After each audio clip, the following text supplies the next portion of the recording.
کبھی کبھار میں ناول پڑھتی تھی، اور ایک زمانے میں مجھے نسیم حجازی کے ناولوں کا بہت شوق تھا، میں پڑھا کرتی تھی. اس کے کیریکٹرز میں کبھی کبھی ایک عورت نکلتی تھی اور وہ ایڈریس کرتی تھی مردوں کو. 1948 جون میں میرے والد قید ہوئے اور وہ 1954 تک قید رہے. ہماری ساری جائیداد ضبط، جس میں کہوں کہ منقولہ غیر منقولہ، کیونکہ گھر سے سامان بھی اٹھا کے لے گئے تھے پولیس والے. سیاست میں میرا آنا حادثاتی ہے، اور لوگ یہی کہتے تھے کہ بادشاہ خان اور اس کی پارٹی اور اس کی سیاست ختم ہو گئی. گھر میں کسی مرد کے نہ ہوتے ہوئے میں نے یہ چیلنج قبول کیا اور میں نکل آئی. بیگم نسیم ولی خان سے میں ملنے چارسدہ گئی اور بہت گھبرائی ہوئی تھی، کیونکہ ان کا اسٹیچر، ان کے خاندان کا اسٹیچر بہت اونچا تھا. میں آگے آئی، اندر آئی، بیٹھی.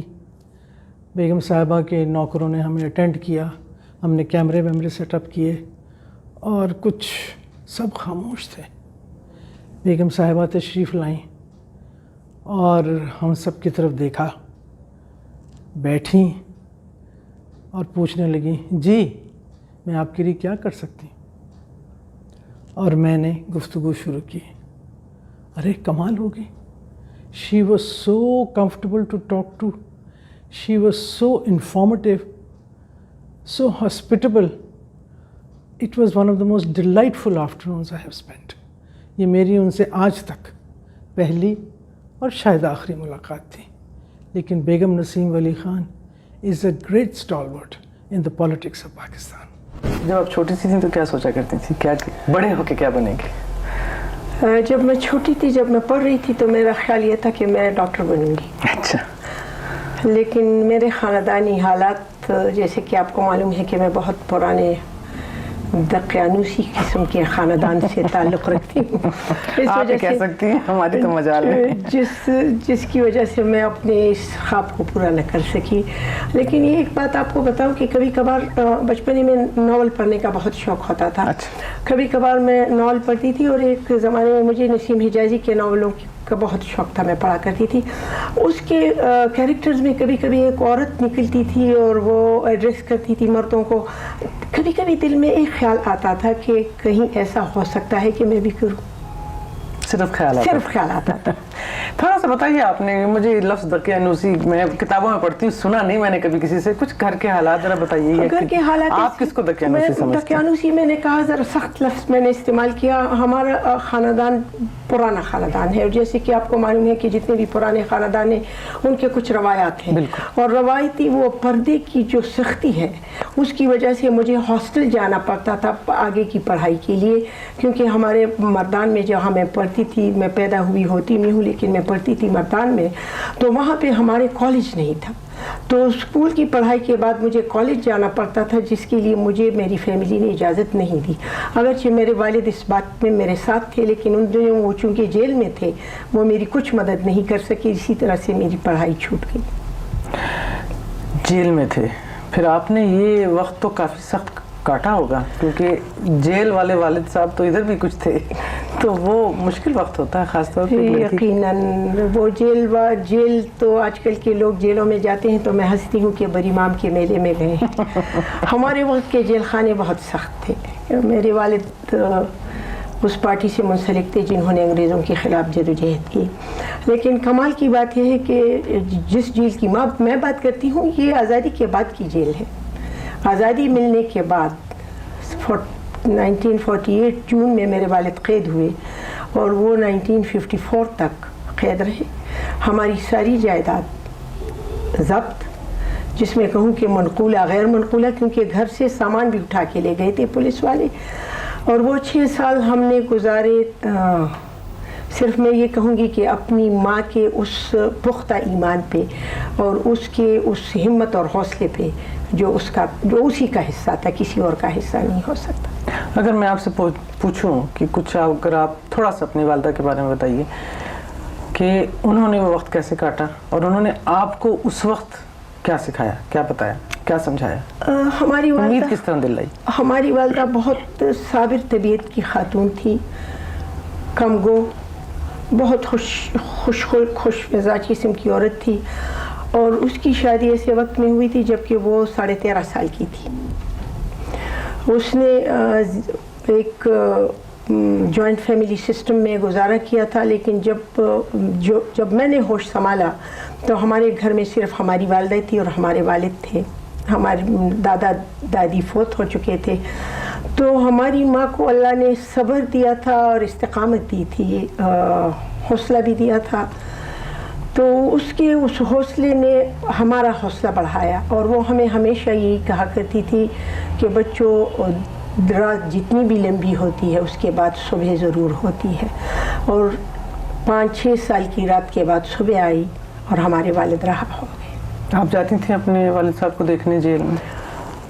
شروع 3-4 سالوں میں تو پابندی تھی ہمیں جانے کی اجازت، ہمیں کسی کو بھی اجازت نہیں تھی. ہمارے ایک بھائی اعظم، یہ بہت چھوٹا تھا جب ہمارے والد قید ہوئے، اور جب پہلی مرتبہ ان کو خفیہ طریقے سے جیل لے جایا گیا، ہری پور جیل، تو ہمارے والد نے اس کو پہچانا نہیں، جبکہ یہ 5-5.5 سال کا تھا. وہ وقت ایسا تھا کہ میں سمجھتی ہوں کہ اس سے تکلیف دہ وقت کسی باپ بیٹے کے لیے نہیں ہے کہ انسان اپنے خون کو نہ پہچان سکے. یہ وہ وقت تھا، آپ خود اندازہ لگا سکتی ہیں مجھ سے زیادہ کہ جن لوگوں کے والد نہ ہوں اور جو باپ کی ہوتی ہوئی یتیمی کی زندگی گزار رہے ہوں، ان پہ کیا گزرتی ہے. کہتے ہیں بیٹی باپ کے بہت قریب ہوتی ہے، کیا آپ بہت قریب تھیں اپنے باپ کے؟ میں اس پہ فخر کرتی ہوں. ہم 5 بہنیں ہیں، لیکن میری سب بہنوں کو، میری ماں کو، میرے پورے خاندان کو معلوم ہے کہ میں اپنے باپ کو سب سے زیادہ قریب تھی. آپ نے پھر پڑھائی، آپ کی سلسلہ پورا نہ ہو سکا. سیاست میں آپ کا آنا کیسا ہوا؟ کیونکہ آپ کو تو ہم سیاست کے حوالے سے ہی جانتے ہیں. پڑھائی میری تو ادھوری پھر بھی رہی، لیکن میں نے شادی کے بعد بھی ٹرائی کی، اور FSc میں نے شادی کے بعد کیا. پولیٹیکل ریزنز کی وجہ سے مجھے BSc میں داخلہ نہیں ملا. ہوم اکنامکس کالج میں نے داخلہ لیا تھا جبکہ میرے بچے ذرا بڑے ہو گئے. سیاست میں میرا آنا حادثاتی ہے. میں سیاسی گھرانے میں بڑی ہوئی، وہاں پلی. سیاسی گھرانے میں میری شادی ہوئی. میری خوش قسمتی میں اس کو سمجھتی ہوں، کیونکہ ماحول میرے لیے بدلا ہوا نہیں تھا. سیاست خمیر میں تھا، لیکن چونکہ آپ کو جیسے میں نے پہلے بتایا کہ ہمارے حالات واقعات ایسے ہیں کہ رسم و رواج کی پابندیاں میں عملی سیاست میں حصہ نہیں لے سکتی تھی. ہوا یہ کہ بھٹو صاحب کے زمانے میں خان صاحب قید ہوئے. میرے میاں عبدالولی خان صاحب، میرے سسر اللہ مغفرت کرے، جنت کروٹ جنت نصیب کرے، بادشاہ خان بابا، وہ نظر بند ہو گئے. میرا بڑا بیٹا اسفندیار 19 سال قید کی سزا اس کو ہوئی.